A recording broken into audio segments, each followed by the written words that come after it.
Hello everyone. As we all know, today was IBPS PO pre-examination. This was and I have taken some puzzle questions, some puzzles which has been asked in the today examination, and it will be really helpful to the students who will be attending the IBPS PO prelim exam on 10th and 11th of October. Okay, so let us move to the first puzzle. Okay, this was first puzzle which was based on eight persons. Okay, so read the information and try to figure out the solution of this question. I will like to request you all first pause the video and try to solve this by your own. तो जिससे आपको ये पता लगेगा कि actually puzzle किस level के आए थे और कितने टाइम में आप इसको कर सकते थे. अगर आप इसको बैठ के आराम से कर रहे हो then how much time you may have been taking for this. Okay, so चलिए चलते हैं, पहला पजल अपना सॉल्व करते हैं. Read the information. 8 persons A, B, C, D, E, F, G and H were seated in a row such that some were facing north and some were facing south. यानी 8 लोग थे जिनमें से कुछ north face कर रहे थे, कुछ साउथ फेस कर रहे थे, यानी कि एक स्ट्रेट लाइन में बैठे हुए. सो हम अपना एक पॉसिबिलिटी क्रिएट कर लेते हैं, अपना जो फिगर ड्रा कर लेते हैं और दो पॉसिबिलिटी का फिगर ड्रा कर लेते हैं, ठीक, ताकि हम आसानी से क्वेश्चन को बना लेंगे. Question start from here, B से. ठीक, कह रहा है कि B was seated second from one of the extreme ends. B किसी एक एक्सट्रीम एंड से दूसरे स्थान पर बैठता है, तो so B will be on second place from इधर right end R left end. So यहाँ हम लेफ्ट एंड से बी को यहाँ बैठा सकते हैं एंड यहाँ राइट एंड से बी को यहाँ बैठा सकते हैं. ठीक, next line is 2 persons were seated between B and H. दो लोग बी और एच के बीच बैठेंगे. दिस इज क्वाइट सिंपल, तो ये हमारा एच यहाँ आ जाएगा. ठीक, चलिए नेक्स्ट लाइन है, E was second to the right of H and faced the same direction. E जो कहीं भी होगा एच के सेकेंड राइट में होगा और दोनों सेम डायरेक्शन में फेस करेंगे. सो अभी हम एच का डायरेक्शन नहीं पता है तो ई को हम कहीं भी प्लेस नहीं कर सकते, क्योंकि ई के एच के लेफ्ट और राइट दोनों साइड में ई कहीं भी सेकेंड आ सकता है. ठीक, अगर साउथ देते हैं तो भी सेकेंड राइट में इधर भी आ सकता है, और नॉर्थ देते हैं सेकेंड राइट में, और दोनों केस में ऐसा है. सो चलिए अगले इन्फॉर्मेशन पे मूव करते हैं. G was second to the right of E and they faced the same direction. G के बारे में फिर ई से रिलेट करके दिया, तो इसको हम थोड़ा सा रिलेट करते हैं. कह रहा है कि जी ई के सेकेंड राइट में बैठता है, ठीक, और ई एच के सेकेंड राइट में बैठता है. तो अगर मैं एच को पहली पॉसिबिलिटी में साउथ देता हूँ, आप देखिए मैं ड्रा नहीं कर रहा हूँ, लेकिन आप देखिए अगर मैं साउथ देता हूँ तो हमारा ई कहाँ पे आ जाएगा, बी के पास में आ जाएगा. ठीक, और जब मैं बी ई को साउथ दूंगा तो जी हमारा बी का नेवर हो जाएगा. लेकिन अगर मैं ई को यहाँ पे पहली ही पॉसिबिलिटी की बात करूँ, अगर मैं नॉर्थ देता हूँ मान लीजिए इन केस, तो ई हमारा यहाँ आ जाएगा, यहाँ हमारा ई आएगा, और ई के सेकंड राइट में चूँकि एच नॉर्थ होगा तो ई भी नॉर्थ होगा, और ई के सेकंड राइट में इधर जी कहीं आ नहीं पाएगा, तो इसमें एच क्या हो जाएगा, साउथ हो जाएगा. ई हमारा यहाँ आ जाएगा और ई भी हमारा साउथ हो जाएगा, और जी हमारा यहाँ आ जाएगा, और ई और जी एक सेम डायरेक्शन में फेस कर रहे हैं, तो ये हमारी यहाँ तक फिगर ड्रा हो जाएगा. ठीक, सेम अगर हम देखते हैं एच को यहाँ पे अगर हम नॉर्थ देते हैं, सेकंड पॉसिबिलिटी में नॉर्थ देते हैं, तो ई बी का निकटतम पड़ोसी हो जाएगा, नेबर हो जाएगा, और ई को नॉर्थ देंगे तो जी हमारा इंड पे आ जाएगा. लेकिन अगर हम ई एच को साउथ देते हैं, ई को भी साउथ देना पड़ेगा, तो ई के साउथ होने के बाद ई के सेकंड राइट में इधर जी कहीं आ नहीं पाएगा सेकंड पॉसिबिलिटी में. तो here H will be facing north, E will be here, E also will be facing north, and G will be on the end, and G also will be facing north, because one second, because हमारा क्या हो जाएगा, E H के same E face कर रहा है और ई के सेम जी फेस कर रहा है. ठीक, चलिए चलते हैं अगले लाइन पे. Number of persons to the left of A was equal to the number of person to the left of H. यानी कि एच के लेफ्ट जितने होंगे ए के लेफ्ट भी उतने होंगे. तो पहली पॉसिबिलिटी में देखिए एच के लेफ्ट 3 लोग हैं, एक तो 3, तो ए के लेफ्ट 3 लोग आएंगे, तो ए यहीं पे आ गया, और लेफ्ट हैं तो ए नॉर्थ हो जाएगा. एच के लेफ्ट यहाँ पे भी 3 लोग हैं, तो ए यहीं पे आ जाएगा, और यहाँ पे लेफ्ट क्या हो जाएगा, ए को साउथ फेस करना पड़े, तभी ए के लेफ्ट 3 लोग आएंगे. Next information, 2 people were seated between H and C was neighbour of D. C और एच के बीच 2 लोग बैठ रहे हैं, तो C will be at corner, D इसी का निकटतम पड़ोसी यहाँ आ जाएगा, सी यहाँ आ जाएगा, डी यहाँ आ जाएगा. ठीक, यहाँ देखिए D was to the immediate left of F and faced north. यानी डी क्या है, नॉर्थ फेस कर रहा है, तो पहले डी को हम डायरेक्शन दे देते हैं, डी को डायरेक्शन दे देते हैं, और क्या कह रहा है कि sorry this is north. Okay, and F faced ना sorry D faced north and D was to the immediate left of F. तो इमीडिएट लेफ्ट है एफ के, तो यहीं पे पॉसिबल है, एफ क्या हो जाएगा, नॉर्थ फेस करेगा. यहाँ भी डी नॉर्थ फेस कर रहा है, यहाँ पे अगर एफ लेते हैं तो एफ को यहाँ साउथ फेस करना पड़ेगा. ओके, अब क्या कर रहा है, F's immediate neighbour faced opposite directions. यानी कि एफ के जो इमीडिएट नेबर होंगे वो एक दूसरे के अपोजिट डायरेक्शन में क्या करेंगे, फेस करेंगे. तो यहाँ देखिए डी और एच दोनों सेम डायरेक्शन में फेस कर रहे हैं, ठीक। और लेकिन यहाँ पे क्या हो जाएगा, देखिए एफ के इमीडिएट नंबर एच और डी हैं जो दोनों एक दूसरे से अलग डायरेक्शन में फेस कर रहे हैं। अच्छा, एक लाइन था कि दोनों persons eight extreme ends faced opposite direction, यानी जो भी पर्सन एक्सट्रीम इंड पे होंगे, ठीक ना, वो कहाँ फेस कर रहे होंगे, अपोजिट डायरेक्शन में फेस कर रहे होंगे, ठीक ना। ये हमारा पजल हो जाएगा। अब इसमें देखिए बी के डायरेक्शन के रिगार्डिंग कोई भी इंफॉर्मेशन क्लियर नहीं दिया हुआ था, ठीक ना, तो इससे हम इसके बी के डायरेक्शन को फाइंड आउट नहीं कर सकते हैं। B will be facing either south और नॉर्थ। तो ये क्वेश्चन इस पे बेस्ड मैंने नहीं लिया, सिर्फ पजल लिया है, तो इस पे बेस्ड क्वेश्चन आता तो आप लोग आसानी से इसको सॉल्व कर सकते थे। सो ये जी नॉर्थ, ठीक ना, बी सी एन डी हो जाएगा, इसका डायरेक्शन नहीं दिया हुआ है। E sorry G south, B C and D, E south, A north, H south, F south, D north and C north. तो अपना ये पजल क्या हुआ, बन करके तैयार हो गया, ठीक। चलिए चलते हैं नेक्स्ट पजल पे। This is our next puzzle and this was based on the month. जैसे मंथ बेस्ड जो पजल आया था, इसमें 3 मंथ दिए हुए थे, मैं ड्रा कर लेता हूँ तीनों month. This was May, this was June and this was August, ठीक ना। मई में कितने दिन होते हैं, 31 डे, जून में 30 डे एंड अगस्त में आल्सो 31 डे, ठीक। और इसमें दो दो डेट हुए थे, दिए हुए थे सारे में, मैं ऐड कर देता हूँ डेट को। The date were there was 17 and 16, 7th and 16, यानी दिया था कि ABCDEF 6 लोग हैं जो 3 डिफरेंट मंथ मई जून अगस्त में क्या करते हैं, 7 और 16 तारीख के इन अलग अलग तीनों महीने को क्या करते हैं, एक सेमिनार अटेंड करते हैं, ठीक ना। तो ये क्या 7 और 16, 7 16, सो यहाँ इसको भी हम बाइफरकेट कर देंगे, इट विल बी ईजियर, ठीक ना, for us to draw the diagram. चलिए चलते हैं। कह रहा है कि A attended the seminar in the month of 30 days, तो ए 30 डेज के मंथ में अटेंड करेगा, तो ए कहाँ आ जाएगा, इसमें 2 पॉसिबिलिटी हम लेके चलेंगे। ए 30 डे के यानी जून में ए आएगा, तो ए 7 को भी आ सकता है, 7 जून को भी, और ए जून 16 को भी आ सकता है।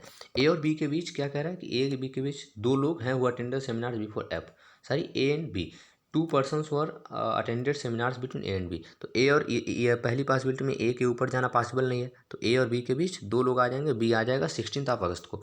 इसमें नीचे जाना पॉसिबल नहीं है, तो बी आ जाएगा कहाँ, 7 मई को, ठीक। अभी देखिए कह रहा है कि number of persons who attended the seminar before F was same the number of persons who attended seminar after C and F attended seminar before F, यानी कि F और C का ऐसी पोजिशनिंग होगी, और F के पहले जितने अटेंड कर रहे होंगे C के बाद उतने अटेंड करेंगे। तो पहली पॉसिबिलिटी देखिए, तो F को हम 7 ऑफ मई को नहीं ले सकते क्योंकि B ऑलरेडी यहाँ है, क्योंकि अगर F को यहाँ लेते हैं तो C को B की जगह आना था। अभी एक ही पॉसिबिलिटी बचता है कि F को हम कहाँ ले लें, यहाँ ले लें, तो F के पहले कितने आएंगे, 1, तो C के बाद कितना आएगा, क्योंकि अगर देखिए F को आप 16 को लेते तो भी पॉसिबिलिटी ख़राब हो जाती, गलत हो जाती, ठीक ना। तो F16 मई को आ जाएगा, C 7 अगस्त को आ जाएगा। लेकिन एक लाइन था कि C and E attended the seminar in the same month, तो क्या देखिए इस वाले मंथ, इस वाली पॉसिबिलिटी में C और E सेम मंथ में आ पाएंगे क्या, नहीं, तो ये हमारा क्या हो जाएगा, डायग्राम रूल आउट हो जाएगा। सेकंड देखिए, F के पहले जितने आएंगे C के बाद उतने आएंगे। देखिए F को हम B की जगह यानी कि 7 मई को हम F को नहीं ले सकते, तो हमारा 16 अगस्त को C तो नहीं आ सकता। इसमें एक पॉसिबिलिटी क्या बनती है, एक ही पॉसिबिलिटी बनेगी, F कहाँ आ जाएगा, 16 मई को आ जाएगा, तो C कहाँ पे आ जाएगा, C के बाद 1 होंगे, और C और E एक सेम मंथ में आएगा, तो E यहाँ आ जाएगा और D हमारा कहाँ आ जाएगा, यहाँ आ जाएगा। देखिए कितना आराम से, कितना आसानी से बन गया और कितना ईजी पजल दिया हुआ था, ठीक। So this was the puzzle given in today IBPS PO prelim exam, ठीक ना। चलिए क्या है, मई में BF आ गए, जून में DA आ गया, और CE किस में आ गया, अगस्त में आ गया। चलिए चलते हैं आज के नेक्स्ट पजल पे। This was the puzzle. 8 persons A B C D E F G H were born in 8 different months. So this were people जो 8 different month में जन्मे थे, like 43. This is 3. Oh, 1 second wait. This is 43. This was 50, 62, 50, 62, 69, 71, 85, 87 and 95. Okay. हम थोड़ा पहले age calculate कर लेते हैं, because this was completely based on the age, so हम एज कैलकुलेट करना नहीं भूल सकते, ठीक। सो जब आप एज कैलकुलेट करेंगे तो आप पाएंगे this will B 77, okay, this will B 70, this will B 58, this will B 53, this will B 51, this will B 51, this will 51, 51 minus 14 आप करेंगे तो कितना होगा, 51 9 5 14. So if you go to 51 to minus 14, this will be sorry, this will be this is a mistake here. It will be 49. okay, this was a mistakenly written 49. हाँ, अभी ये क्या हो जाएगा, this is 35 and this is 85 87, this is 33 and this is 25. तो age calculate हो गया. अब इस पे बेस्ड हम क्या करेंगे, क्वेश्चन जो अपना दिया है उसको सॉल्व कर लेंगे. पहला लाइन क्या कहता है कि the sum of ages of A and B is 135. तो 77 और 58 का ही समेशन 135 होगा. तो ए बी ये हो सकता है एंड बी ए भी हो सकता है. So it may be the possibility. Okay, चलिए चलते हैं दूसरी लाइन पे. The difference between the age of B and is 12 year. अच्छा, बी और ए के बी और ई के बीच डिफरेंस एज का कितना, 12 ईयर. तो अगर हम इसमें देखें तो 58 12 70 होता है. 58 में से 12 जाएगा तो कितना होगा, 8 में 2 से 6. अब 46 कहीं है नहीं, तो ई हमारा कहाँ आ जाएगा, यहाँ पे आ जाएगा. ठीक है, अभी हम इसको थोड़ा होल्ड पे रखते हैं सेकेंड पॉसिबिलिटी को. ठीक, चलिए चलते हैं. The difference between the age of G and D is 2 year. G और डी के एज का डिफरेंस क्या है, 2 ईयर है. तो 2 ईयर कहाँ कहाँ डिफरेंस आपको मिलेगा, 49 है ये और ये 52 है. सॉरी, ये 51, ये दिस इज 51. ओके, तो यहाँ पे एक 2 साल का गैप है और यहाँ 33 एंड 35 यहाँ 2 साल का गैप है. तो हम अपनी पहली पॉसिबिलिटी लेके चलते हैं, जी और डी, डी और जी, दिस इज डी और जी. ओके, अभी क्या कहता है कि difference between D and C is 16 year. तो डी को अगर हम दे दें 51, तो 51, दिस इज 51. वेट 1 सेकेंड, थोड़ा मैं इसको क्लियर लिख देता हूँ. This is 51. ओके, तो अगर मैं डी को 51 मानता हूँ तो 51 में से आप 16 सब्ट्रैक्ट करें तो 35 आएगा. ठीक, और अगर आप 49 मान लेते हैं डी को, तो 49 माइनस 16 करेंगे तो 33 आ जाएगा. 49 प्लस 16 करेंगे तो कितना आएगा, 65 आएगा, कहीं नहीं है. और 51 प्लस 16 करेंगे तो कितना आएगा आपका, 6 1 7 5 1 6 67, वो भी कहीं नहीं आएगा. ठीक, तो यहाँ क्या हो जाएगा, अभी हम इसको होल्ड पे रखते हैं और दोनों पॉसिबिलिटी से हमें एक ऑप्शन मिला कि 51 से 35 पे जा सकते हैं और 49 से हम 33 पे जा सकते हैं. ठीक, कह रहा है कि the difference between the age of H and F is 10 years and H is elder than F. तो एच क्या है, एफ से बड़ा है और दोनों के बीच का डिफरेंस कितना है, 10 साल. तो 10 साल का गैप इस पूरे सीरीज में कहाँ दिख रहा है, 35 एंड 25 में. तो एच बड़ा है तो एच क्या हो जाएगा 35 पे और एफ कहाँ आ जाएगा 25 पे. अभी देखिए डी अगर हमारा 51 होता तो माइनस 16 करने पे 35 होता, यानी कि अभी ये हमारा क्या हो गया, ये वाला डी की ये पॉसिबिलिटी रूल आउट हो गई. तो हमारा डी माइनस 16 करेंगे तो सी कहाँ पे आ जाएगा, सी बचने के सी आएगा 33 पे, और 33 प्लस 16 करेंगे तो डी हमारा कहाँ पे आ जाएगा. मैं इसको थोड़ा सा इरेज कर देता हूँ, देखिए 1 सेकेंड. डी हमारा कहाँ पे आ जाएगा, दिस विल बी और डी, ये डी हो जाएगा और ये जी हो जाएगा. तो पहली पॉसिबिलिटी में अपना क्वेश्चन क्या हो गया, बन गया. It was quite easy question. आप दूसरे पॉसिबिलिटी को भी लेके बना सकते थे, लेकिन अगर आप डायरेक्ट इन्फॉर्मेशन रीड करते जाते तो यहाँ पे आके आपका पजल इजीली क्रैक हो जाता. ठीक, चलिए चलते हैं नेक्स्ट पजल पे. This was parallel persons facing puzzle, like 12 persons were there. ठीक ना, sitting in 2 rows, each each row is having 6 person like A B C D E F and G H I J K L. तो हम एक possibility draw कर लेते हैं, 1 2 3 4 5 6, 1 2 3 4 5 6. एक दूसरी पॉसिबिलिटी 1 2 3 4 5 6, 1 2 3 4 5 6. अभी देखिए क्या है, क्वेश्चन कहता है कि every person of one row आज फेसिंग रो 2, यानी रो 1 का हर पर्सन रो 2 के हर पर्सन को फेस कर रहा है. ठीक है, इक्वल डिस्टेंस पे सब बैठे हुए हैं. This is from B start our information.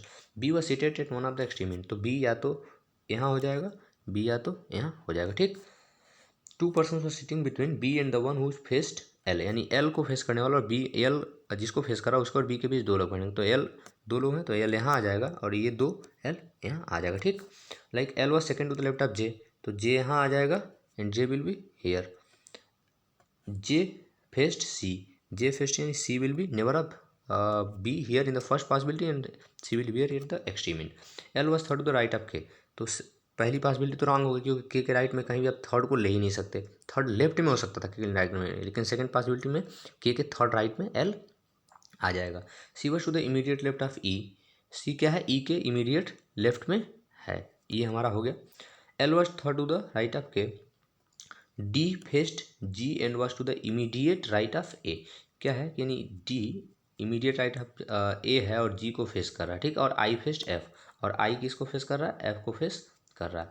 अच्छा देखिए, अगर मैं ए को ई का इमीडिएट नेबर बना दूँ, ए को, और डी को यहाँ दे दूँ, तो हमारा कहाँ आ जाएगा, जी यहाँ आ जाएगा। एक पॉसिबिलिटी है। और मैं ए को यहाँ दे दूँ, डी को यहाँ दे दूँ, और तो फिर हमारा जी कहाँ आ जाएगा, यहाँ आ जाएगा। लेकिन जब दूसरी पॉसिबिलिटी में अगर मैं डी को बी का नेबर बनाता हूँ और जी को यहाँ देता हूँ, तो आई और एफ की जो पॉसिबिलिटी है ये इसमें कहीं फिट नहीं बैठेगी, और इसके अलावा दूसरा कोई हमारा पॉसिबिलिटी नहीं बनेगा। So here A will be neighbour of E, D will be here, okay, G will be here, this is parallel, okay, g will be here, I will be here, f will be here, okay, and here will be j I g h है ना, h I j k, so here j c h e l a g d I f I, this is I k b। सो ये अपना क्या हो जाएगा, possibility. अगर आपसे question पूछे कि इंड पे कौन बैठा हुआ है, तो जे सी बी के इंड पे बैठा हुआ है, ठीक ना। आपसे पूछे आड वन आउट और दे दे जे के सी बी डी, तो डी अपना क्या हो जाएगा आंसर, क्योंकि सब इंड पे बैठे हैं और डी कहाँ पे, मिडिल में बैठा हुआ है। चलिए चलते हैं नेक्स्ट क्वेश्चन पे। This was certain number of person puzzle, यानी कि क्लियर नहीं था कितने लोग बैठे हैं, बट सर्टेन नंबर पर्सन थे, और ये नॉर्थ फेसिंग रो पे बेस्ड था। तो चलिए करते हैं। C was seated 6 to the left of A, तो सी कहाँ पे है, ए के 6 लेफ्ट में, 1 2 3 4, 1 2 3 4 5 6, ए के 6 लेफ्ट में क्या है, सी है, ठीक ना। हम एक पॉसिबिलिटी और फटाक से यहीं कर लेते हैं, ताकि बाद में जरूरत पड़ेगी अगर, तो हम इसको ले लेंगे, ठीक। चलिए नेक्स्ट लाइन पढ़ते हैं। There are 4 person seated between A and B, और यहाँ एक लाइन था कि nobody was to the left of C, C के लेफ्ट में कोई नहीं बैठा, यानी ठीक है, यहाँ तक तो सही है। 4 पर्सन ए और बी के बीच बैठे हुए, तो 1 2 3 4 बी यहाँ आ जाएगा, देखिए जरूरत पड़ गया, और 1 2 3 4 बी अपना यहाँ आ जाएगा। This is 2 person, okay. A was to the immediate left of D, A का है, डी के इमीडिएट लेफ्ट है, डी यहाँ आ जाएगा, ठीक। 3 person seated between D and F, F was third from one of the extreme ends, तो F और डी के बीच 3 लोग बैठे हैं, और एफ किसी एक एंड से तीसरा होगा। This is B, look this is B, okay. F कहाँ होगा, तो डी और एफ के बीच 3 लोग हैं, तो इसमें देखिए इधर तो एफ जाएगा नहीं, इधर हम एफ को ले भी आते हैं, तो 1 2 3 एफ यहाँ आएगा, लेकिन क्या एफ तीसरा हो रहेगा इस एंड से, नहीं, तो ये अपना रूल आउट हो जाएगा। यहाँ क्या हो जाएगा, 1 2 3 एफ, और चूंकि एफ तीसरा है, here 1 person is also here, okay, this is 1 person, wait I am clearing this, wait, this is a person and this will be F, okay. और ये तीसरा है, तो एक एंड से तीसरा हो जाएगा, तो इसके बीच इसके बाद कितने लोग बैठेंगे, 2 लोग। And next line is H was second to the right of F, F के सेकेंड लाइन में कौन बैठा है, एच बैठा है, and at a gap of 2 person from G, और जो एच है वो जी से 2 पर्सन के गैप पे बैठा होता है, 1 पर्सन और जी, एफ 2 पर्सन, तो जी कहाँ आ जाएगा, इमीडिएट नेबर हो जाएगा एफ का। तो कितने पर्सन हुए, 1 2 3 4 5 6 7 8 9 10 11 12 13 14, सो टोटल 14 पर्सन्स इसमें थे, ठीक गाइज। तो guys here our session ends, the puzzles which have been asked today in the examination I have taken this, okay, and some of the puzzles have been left today, and I will take those puzzles tomorrow in the next session, okay. So I hope you will like this session. If you are here at the very first time, you can subscribe this channel, and you can join my telegram channel naming competition IQ, okay, as well as the name of YouTube channel is the very same name of my telegram channel too, so you can go and make yourself join in that telegram channel. So thank you so much for watching the session. Thank you so much.